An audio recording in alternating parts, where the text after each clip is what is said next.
morning, good evening, good afternoon, good night, wherever in the world you may be listening, watching, hearing this, whether it's live on LinkedIn, Wednesday, 3 p.m., Greenwich Mean Time, or on catch up, on podcast, on live stream, or wherever you may be. Hello. And hello to my partner in crime, Emily Forrest. Emily, how are you? Hey, Toby. Yeah.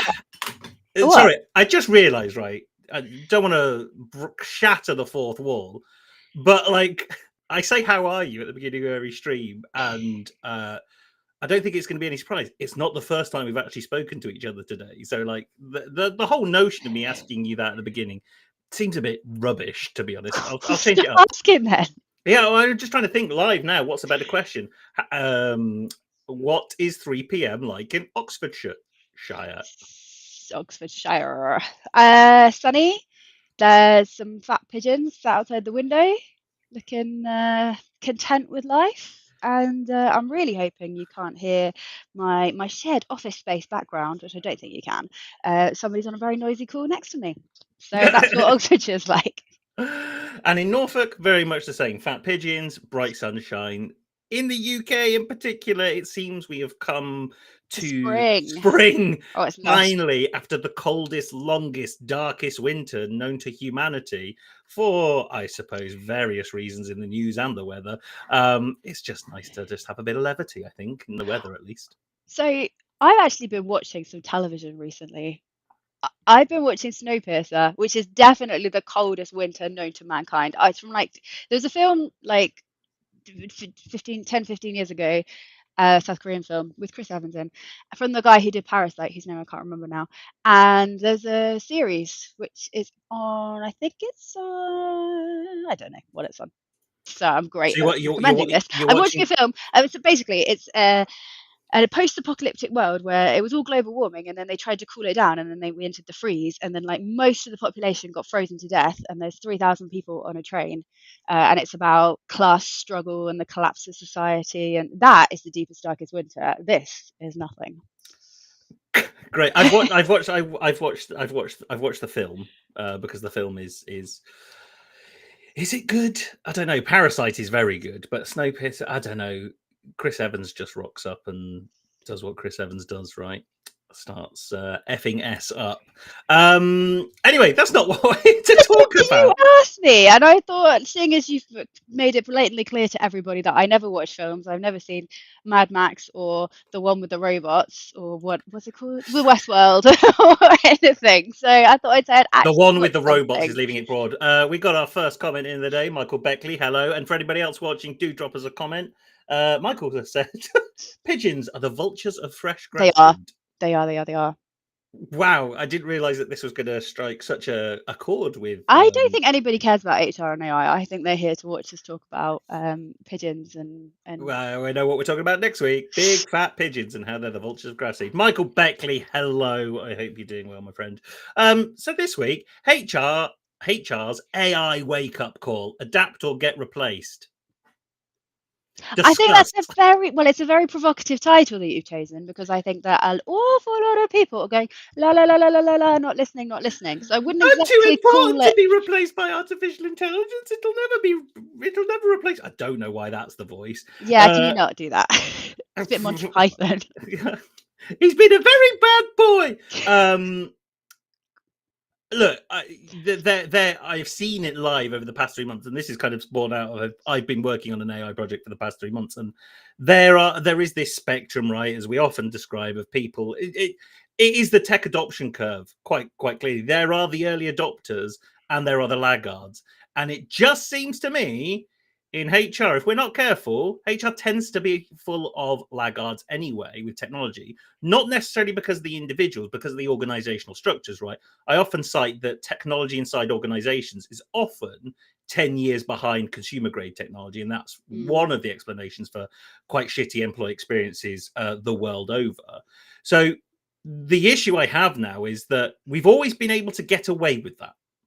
I remember when I first joined the world of work, office work, Lotus Notes was what was being used, and I was like, "What fresh hell is this? And why does this thing exist? This doesn't make sense." And it took the best part of like 2 years for that to be eradicated, and we're talking like 2010. It's not like it was a long time ago. And then even the in-store systems that would be used were on Microsoft XP at the time, which was kind of like 10 years old at that point as well. So we've always had this organizational problem of adopting technology quickly and efficiently. The biggest issue here is the rapid evolution of artificial intelligence, not even just artificial intelligence itself, but at the pace it's moving, you're just going to, whatever you were doing and getting left behind before, you're going to be left behind even quicker now. And that is a big issue. So where do you think we are on the early adopters curve that you talked about? We No, not us. Like you said, you said early adopters, which I think we're past, and laggards. Do you think we're in early majority, or do you think we're in late majority, or do you think we're still in early adopters, like only early adopters adopting AI for general use? I think it's a great question. So what we have to decouple is our understanding of adoption AI outside the world of work, because I think there's a proliferation of AI happening to create stuff, songs, emojis, pictures, like memes, Voiceovers, as you've been editing my voice, my AI voice for the last few hours. There's a plethora of people using it for various reasons, but I think when we look at in work, and then there's another variable you've got to chop it through, right, as well. So delineate between in work and outside of work use of AI. And I think that also kind of you get into the realms of, well, how big is your organization as well? So there's your second viewpoint. But the third point is there are kind of 3 levels of AI adoption you have to go through as a company. Number one, your employees and you have to adopt it individually to make yourself more productive and better at what you do. Augment what you do, not necessarily make it better, but you might just expedite the process. So there's the individual level. Then there's the organizational level where you start shifting the whole operating model of how your company works. And then the third one is like you pervasively change the things you deliver to your clients as solutions. So you kind of got to go through those 3 things. And I think if we look at personal adoption, individual adoption, I'd probably say we're in the late majority now. Like You reckon? I'd hope so. No, I'd hope so. I'd probably early majority. Don't know. I think we're in the. I think I see a lot of independent business owners using it. This is such a good question. I think we're on the hump. I think it's kind of ubiquitous now. I would like to think, but if we look at it in terms of organizational change, so everybody, let's say everybody in your company is using, or 80% of the people in your company are using some sort of artificial intelligence, how has that changed the operating model of the organization? I'd say we're at the innovator stage. No one is reshaping their organization, their team or department based on that, unless they are small AI startups, because it's kind of baked in, right? And then how are companies shifting to change their delivery model to their customers based on AI? I would say very little, only because most people have just bolted on AI as like, oh, here's our platform plus AI. Here's our platform plus AI. So they haven't actually transformed what they're delivering. They've just bolted it on. And I think there's the issue that artificial intelligence can either be a bolt-on or it can be transformational. Ultimately, it's going to be transformational for everybody in every company. But if you're just treating it as a bolt-on now, that's probably the biggest red flag to say it isn't just a bolt-on anymore. This is going to be something that's going to change everything. Interested to know what everybody else thinks, if you agree with Toby. I think we might be in early adopters for adapting the way that your business changes, and I think we might be in innovators for making a fundamental shift in what you're offering and how you're offering it. No, not us. The country, the world. The world. No, maybe not the world, but in general, I think we're at the innovator stage. It says 2.5%. The first 2.5% counts as innovators, according to this graph on Wikipedia, just so everybody knows what we're using for our sources. 2.5%, that's not loads. Like, if you think how many companies there are, like we've got, wasn't it 250,000 plus small and medium businesses in the UK alone? Like 2.5% of that is not a lot. So I definitely think we're in the innovator stage for it changing how you operationalize your business, I suppose, and bringing it at the team level or the department level. Yeah, I'm just trying. I think it's interesting because I'm just trying to look at like some Chat GPT stats, which is only one of a proliferation of like AI tools, but it's the most common one, right? And I want unique users, but I'm getting like Chat GPT approximately gets 4.79 billion visits per month. Well, that doesn't really help us. Yeah, but how many of them are you? Yeah, how many of them are me? Well, exactly. About 4 billion. Yeah. So yeah, I doubt we're going to get. I doubt there's any particularly I don't think they're going to be putting unique users out there. They've probably got. Oh, Well, they will know how many paid customers they have, right? So yeah. I don't know if they share that data, but if you knew how many people had like a team or hire account, or I can't remember what they're all called, that might give you an indication. There's 180 million users of ChatGPT as of March 2024, which is a long time ago in the Oh world of AI. goodness, yeah. Surpassed 1 million users. But I think that's the other thing, right? Is when we look at other technologies. So if we look at the smartphone, if we still even call it that, because they're just phones, right? TV, smartphones, that curve just keeps getting steeper and steeper each time a new technology comes out. And obviously, AI is the steepest adoption that we've ever seen. So I think the tech adoption curve is a really good place to start. But regardless of where we are now, we're going to move through that curve way quicker than we've ever done with any other technology, I believe. In some of the graphs you look at, there's a chasm, right, between your early adopters and your early majority. I think there's a chasm with AI between like your late majority and your laggards, to be honest. And I do have a friend, a former colleague, he gets really upset with the word. Oh no, it's not laggards, it's luddites, so we'll ignore that. So I think scrap that. We're just, if we were editing it, we'd edit it out. But as Toby says, live stream, you just got to own your errors. So I think there's going to be a chasm between late majority and laggards, because I think there are people who will not use it, or will not take the time to explore it, or will use it very, very functionally, is that word, like very like kind of transactionally, as in I want to do this specific thing and I'll do that, like how we kind of started, I guess, like with Chat GPT. Oh, in learning, like, oh, can you write me some e-learning questions? Like we very much started like that kind of thing, right? And I still use that for the very, very rare occasions where I'm writing e-learning questions, but obviously we use it for so much more these days. So yeah, I think it's an interesting space, and I think we will see an acceleration, like you say, but I also think there's going to be a big divide between those who use it all the time, those who use it ever so occasionally, and then those who don't use it. And I think that divide is going to widen, like the digital divide. You know, the digital divide we have in this country is huge. Yeah. And of course, yeah, like you say, AI is only going to really compound that even more because is it or isn't it? Because you can run ChatGPT pretty much on any device now. I'm just using it as the most common tool out there. I'm not saying it's the be all and end all of AI solutions, but it runs pretty well on most devices. So, but you've got to address the digital divide anyway, regardless of whether it's AI or something else.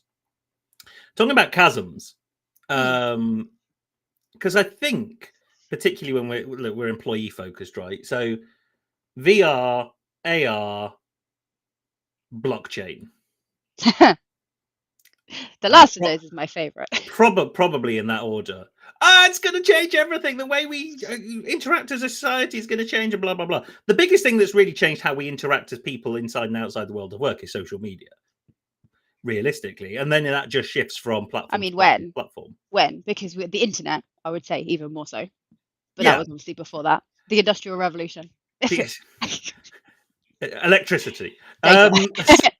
But like I'd say the most recent one is like the creation of a social media platform, and when a new one is popularized, it then changes the way we interact as a society again.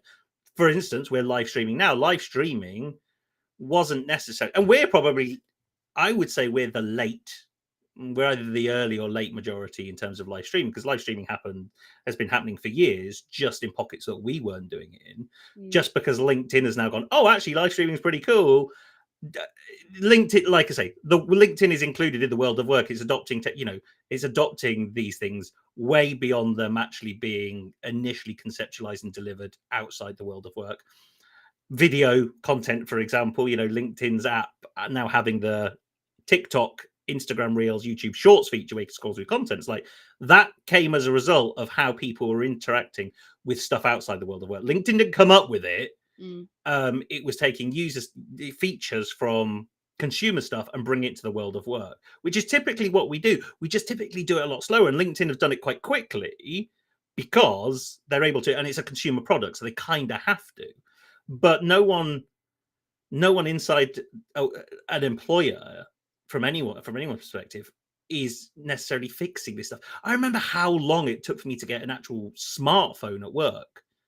Who was I talking to the other day? YouTube. Did you ever work at a place when YouTube was blacklisted?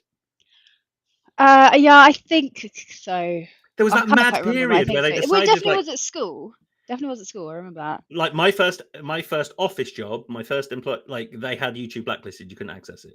I know, and you just look back at that now, like 10 years later, go, were you high? Like, why one of the greatest learning resources on planet Earth, and you've gone, no, we don't want our employees to learn and grow. And now it's like, Yes, but but let's be honest. Most of LinkedIn is not about LinkedIn.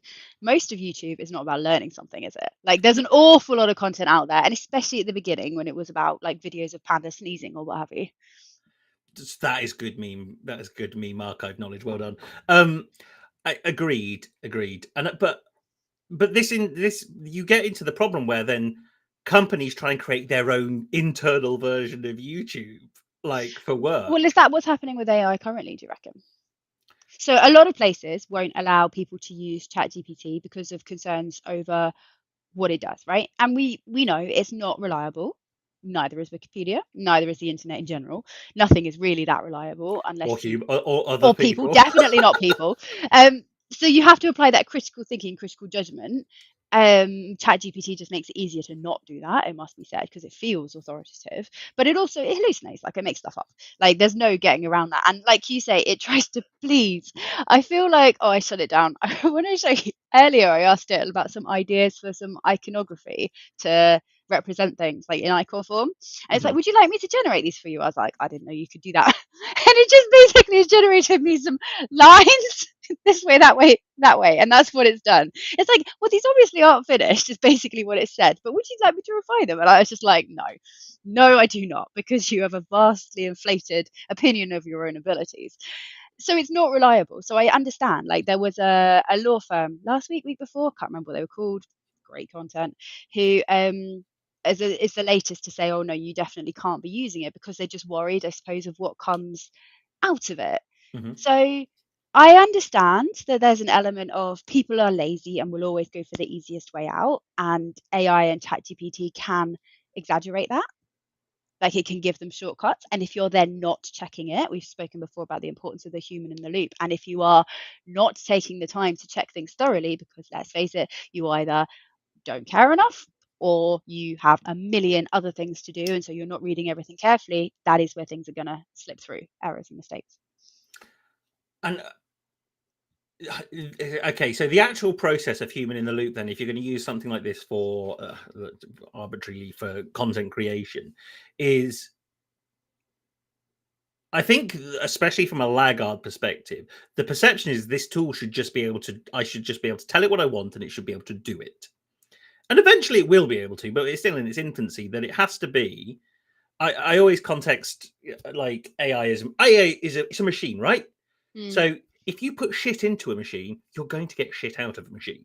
Normally the phrase is garbage in, garbage out, but garbage, explicit content warning.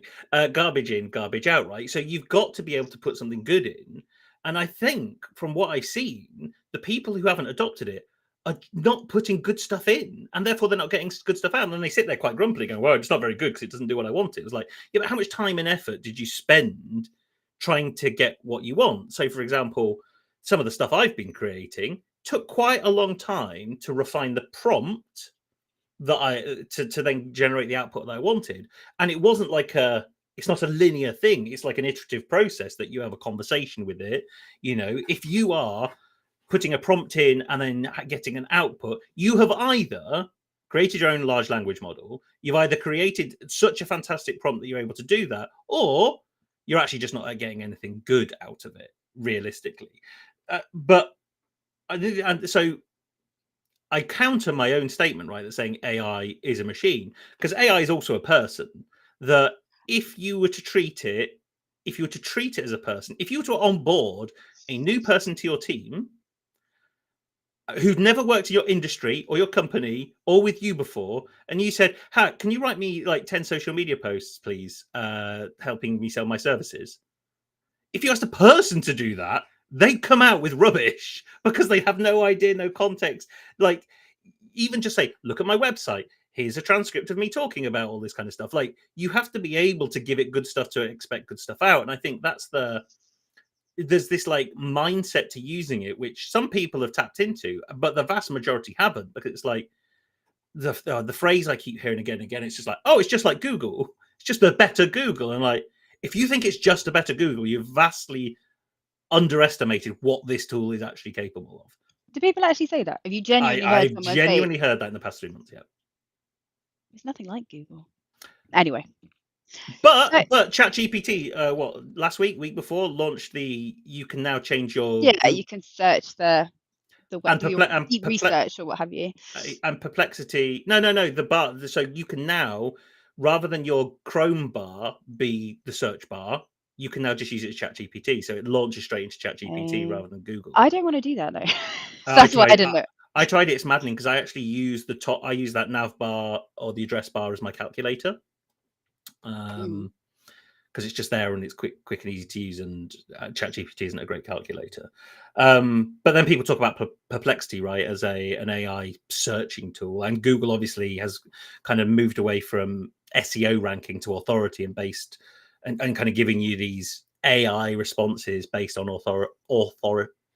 content authority, I think it's called. It's Um, EEAT, I think it is, which is experience, expertise, authoritativeness, and trustworthiness. Which is one of the reasons, like we started a company just at the right time because we got some great advice that don't do SEO. Like, SEO is cool and it'll work, but to a point. But you should actually be focusing on this new thing. So when we started looking at what we were doing, we adapted very quickly and easily. But for us, and this is what we always come back to, for us, that's fine, easy, fine and dandy, because there's just two of us. But if you need to change a whole marketing department to that, then you're in trouble. Greg put a comment in, and I haven't read it because it hasn't come up on my screen, but it's come up on your feed. Let's see what Greg says. I don't think tech adoption has ever been at a crossroads of this will take your job and adapt to using it so it won't take your job. I don't think AI is the first one where it will be a singular option, but it does feel like people have jumped all over it, and nobody has shown a bagging case study for it, in brackets, yet. As in, there have been some good ones, but nothing where I've not stopped thinking about it. So this is where my perception of it has fundamentally changed, because I have now seen that case study. Now I can't talk about these case studies, unfortunately, because they're protected by client anonymity. But the things I have seen in the past 3 months have absolutely blown my mind. I have also seen some stuff where you kind of go, really? Why aren't you using it? But there are some people that have just literally gone off in one direction and completely redesigned what they're doing and how they're doing it as a result. And it is crazy. And that's where we're at the innovator stage, that how it's really changing the way we do things. There's some people who've tapped into that and go, I can do this. But they've been using AI for like 3 years. They haven't kind of gone, oh, I'll just start using ChatGPT in the summer of 2024 and I'm going to start changing stuff. They have this this kind of built-in curiosity to go away and change things. So, Greg, we'll have a one-on-one conversation where I can share it in the privacy of our own conversation. But I got some case studies for you, and they're crazy. I think I can. Let me try and anonymize one, right? In that there was this one individual that works in a Company. particular industry, and what they decided to do was try and completely redesign the finance structures within that industry, and they did it and then the team that ended up delivering it did it with less people as a result, because they were augmenting everything with AI. It was crazy. I I missed think, that. didn't you tell me that, and again, this is still super vague, so hopefully I won't be in trouble, that there was a team that it would normally take 5 people to deliver, and in the end it was 1 person. Oh delivery, yeah, right? yeah. So they cut out some of the, in the nicest possible way, low level work, and now there's just this one senior person delivering it with the tool, and they're doing that because they're like, let's try it and see if it can work. If it can't work, then we'll backfill some of that stuff. But they went and tried to see if they could do it, and it was like, actually, we can do some of that stuff, and this is the biggest. So talk about the tech divide. Let's get apocalyptic for a second.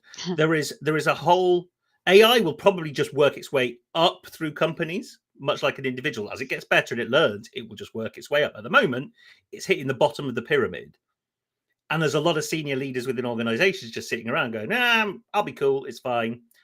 The problem you have is that not only is it's working its way up through companies, but that's the way adoption is working as well. Like all the people at the bottom of the pyramid use it more than the people at the top of the pyramid.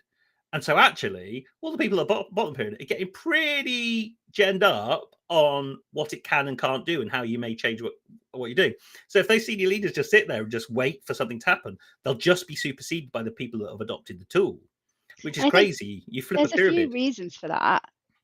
Partly because the lower down the pyramid you are, the more clearly defined your role is, and the more, for the less skilled and experience you generally tend to have, because that's how the world of work works. And so you've perhaps got a little bit more headspace. Maybe you haven't necessarily, not everyone's got the intuition, obviously, to go and explore and work out how you can do it better. But if you have got that drive, you've got a little bit more headspace to do, because senior leaders, like, they are crazy busy.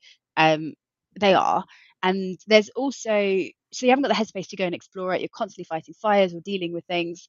And then you're also, it's not what you're comfortable doing. It's your first inclination when you're facing a problem isn't to turn to an AI to solve it. It's to solve it in the way you've always solved it. And even people like us, like 15, 20 years into your career, you're still like, it's taken a bit of a mindset shift to then turn to an AI tool like ChatGPT or other to solve that problem rather than solving it in a way that you always have done. And I think this is the way to start using it, is to start thinking about and trying to start getting into that headspace, is to use those jobs to be done, those specific tasks that you have, start like that. And then you want to gradually be thinking more strategically. And that's the thing I think that's missing, is a lot of people using it tactically and we haven't got that strategic level. But I believe you have to use it tactically to get to the strategic level, Oh, because because it's it gives you, changing so fast. but it gives you that base under. Well, quite like there's one thing I told you right in February that it couldn't do in December, and then all of a sudden it could do. And this is the scariest bit. I only just went in and tried it again out of curiosity. There's no product update that said, "Oh, that thing you were trying to do in December, it can now do." Like there are some product features where obviously it says that, but this very specific use case, I only found out by accident that it could do it because I went in and I was curious. I didn't go, oh, it can't do it, I'll never visit it again. It's like, it can't do it, but I'll visit it again in 3 months. And that's the scary thing, is that it's just going to evolve. Greg comes up with a good point. It's like he was into everything I was talking about earlier in response to his question, but there's only possible through AI. Yes and no is the answer. A human could have done everything that I just described from that kind of case study. It would have taken a lot more time and a lot more effort to get there. It's the speed on which they're able to get there and augment their own thinking quicker than they've ever been able to do. And so they didn't have to spin up a project team or a task force or whatever to get this done. He just did it because he came up with this idea, after hours, and had a 2-3 hour conversation with an AI tool and had something to share with his team the next day. And then they could iterate. So it just took. We talk about this quite often, right? And how we integrate this into our work. But I will go off and had a 3-hour conversation with ChatGPT yesterday about a concept. And now it's evolved my thinking to a new place. Issue is, I haven't shared that with anyone. It's still in my head. And so there's that communication piece about how you distribute that. It's not only communication, that's obviously a huge part of it, but I think it's diversity of thought and input as well. And I think that is the risk with using AI on one person, because for as much as you can ask it and you can prompt it, critique this, take it from this perspective, come up with counter arguments or holes from this perspective, you're still not actually using the lived experience of diverse people. And that, I think, is a valid point. To the downside of adoption of sole adoption of AI just working with one individual. Because every time you give me something, I'm like, yeah, but you've missed out this bit. And normally, let's face it, normally it's got an ethical angle to it that you're just like, oh, it doesn't bother me. Quite, but that's us working through the process, right? We took a whole day on Monday to talk through all these conversations I've had to spin them through both of us, and then create something new again, not new again, but iterate. But that's my point. We're only two, right? And because we're only two, we're only two. But like, if there's lots of different people whose perspectives you need to include, but then I think it's worth rationalizing whose perspective do you need to include and why? Because much like a real project, if you have 7,000 stakeholders, you ain't getting anything done. True. True. The question, I go back, we were talking about like the issue, or one of the issues, is that to do everything that we've just described, there's a lot of upfront time where you're not doing any work, or it feels like you're not doing any work because you're trying to set up your systems and processes to get something done. So there's a couple of systems and processes that I've put in place that I designed the process over Christmas, started implementing the process second week of January, and only now am I fully happy that AI is completely adopted to that process, tested, and this week will kind of do the things I need it to do. But I have had to be curious and test and poke and spend hours getting it to that place. Now, in the long term, that has expedited my productivity and output incredibly. But I had to take the time to do it at the beginning. And that's what most people don't want to do. They don't have the time, to be fair. Exactly. Because you can't. But it's the definition of who's giving you the time to do it, right? Because like you kind of have to be given the time to do it. Are you going to allow yourself? Is your boss going to allow you to do it? Is your company going to allow you to do it? Because if they're not, then that's the problem, because then you're just going to be left behind. So then we go back to the issue of senior leadership, and you kind of go, well, if your senior leadership isn't bought into this changing the way you do things, and they're not going to enable the time and space for people to iterate the organization, then that's an issue.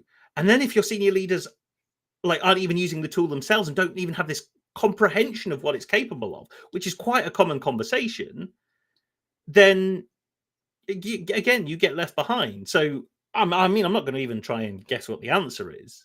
It's not training. Train everybody on the AI tool. But there is this like, it's about awareness. It's almost like it's just You could run a awareness to campaign. scaremongering. I'm not saying this is necessarily the answer, but one way you could do it would be a kind of a campaign type thing, right? So it's a little bit of everybody, say for example, you were given half an hour to an hour per day to try and achieve something, or you had a AI week or something cheesy like that, but whatever, you're given the space and you're given a task, or you have to define your own task and try and work out how you can solve it with AI, and then you do a sharing thing amongst your team at the end of the week or the end of the month or however it works. Like, but if you've got the space and you know, if you do timesheets, you've got that little timesheet code and you can say, oh, this was on my AI time or AI exploring time or whatever you want to call it, curiosity, something snazzy. It's a bit gimmicky, but that's actually what you need. You need the permission and the space to explore it, and you often need a purpose. A lot of people need a purpose, a use case, because just otherwise just playing, like, you don't really know what you're trying to achieve. So we'll come back to Emily's mantra. She says every single week, what are you trying to achieve and how can AI help you? Need like a buzzer that kind of Yeah, I do. but it's the right thing to it's the right thing to be saying every week.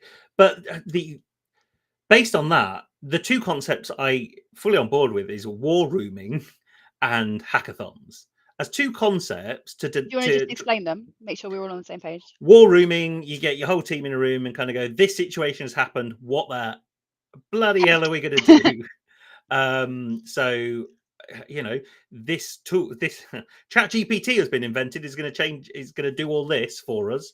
You kind of create this hypothetical situation. What do we do? And you spend the day figuring out what you do. You create this hypothetical situation, you act against it.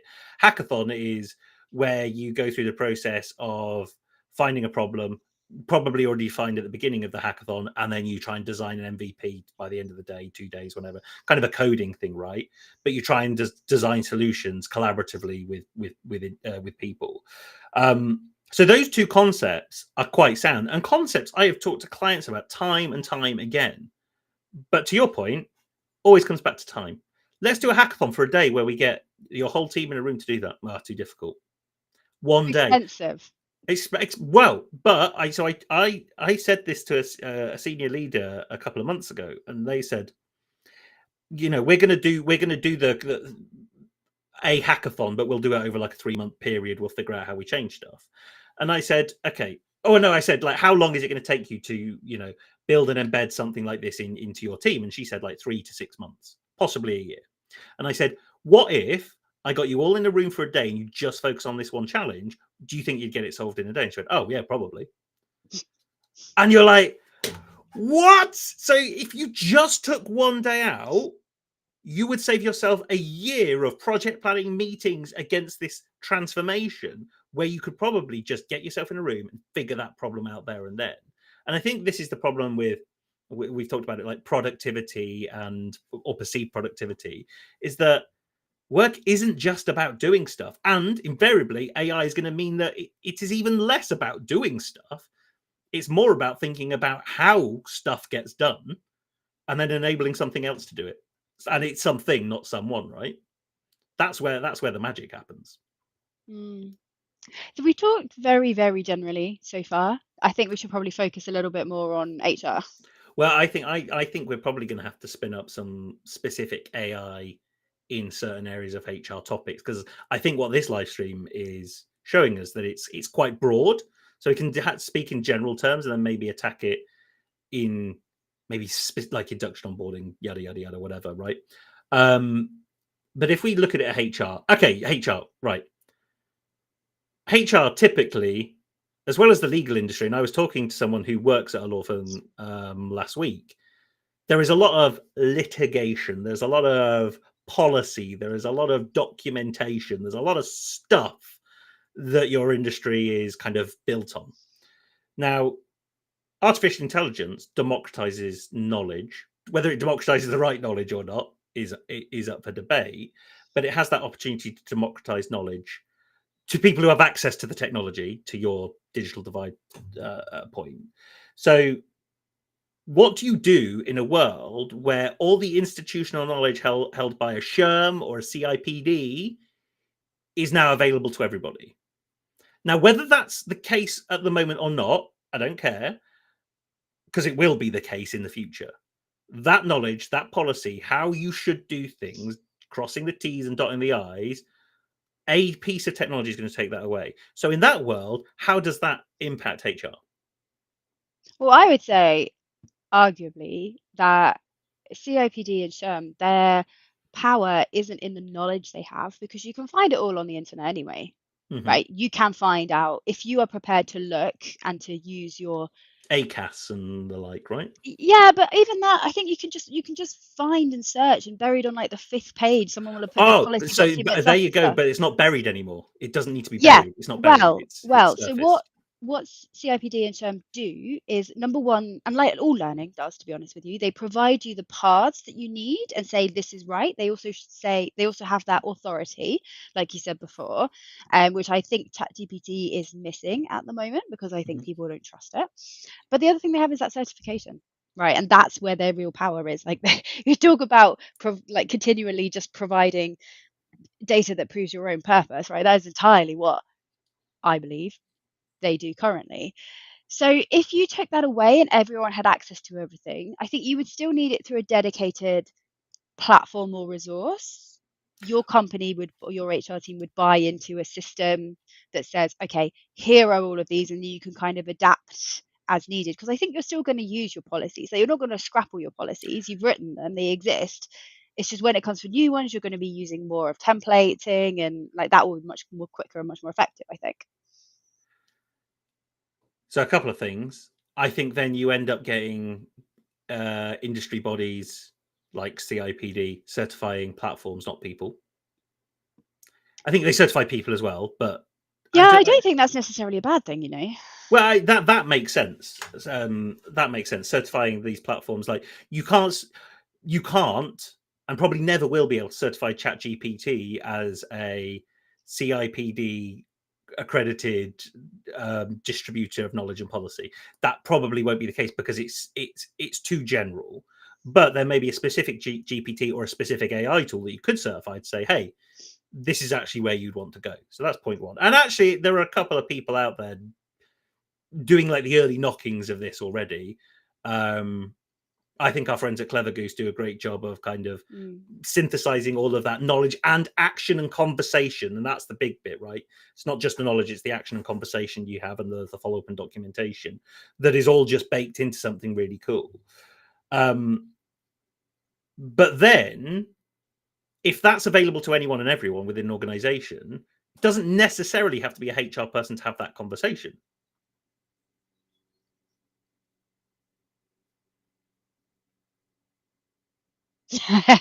There's a long silence.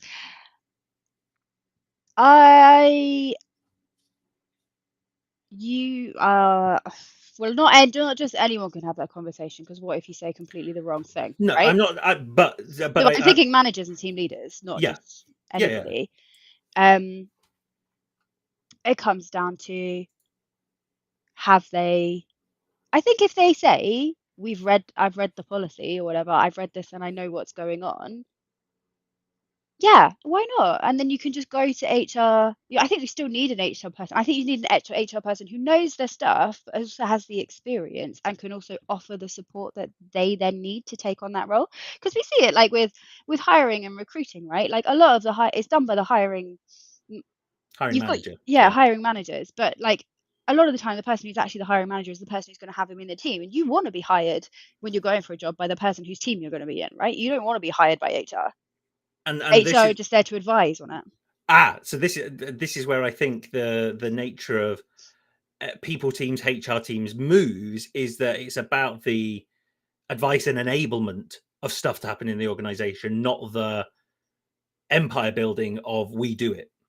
And that's the biggest argument that people have about why we can't push more stuff out to our managers, or why managers say we don't want any more stuff, is we've got no time. AI is going to help we save time. And this is where I get to, right? It's going to redistribute how people get stuff done in the organization, but it can only do that once everyone individually has adopted it and saved this time and has this more brain space to then move these components around an organization to create a more efficient organization, as I see it anyway. And I think based on what you said, we should do some deeper dives into let's come up with like 5 challenges within HR and look at how AI is going to disrupt those challenges. That's probably open to anybody. You've got a challenge in an HR and you want to know how we think it could disrupt it, and if you've got an idea yourself, come on, why not? Yeah, oh, for sure. But I will. Yeah, it's interesting because like obviously the updates to. And this is another live stream entirely, but the updates to the Equality Act that kind of began being enforced in November last year have instigated a load of work around policy updates and training. You're kind of like that. I'm hoping that this is kind of the last wave of work where we see that a policy change causes that action, because generally that isn't the right action, especially for the topic that the Equality Act updates. It's like that training doesn't fix that. That's a cultural thing. And the thing I will leave, just because this is probably like the hottest take, right, is that the development of how your people act and behave at work,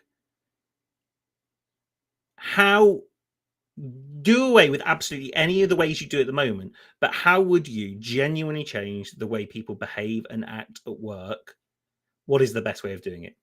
Because I don't think it's training in most cases, but it will be training in some cases.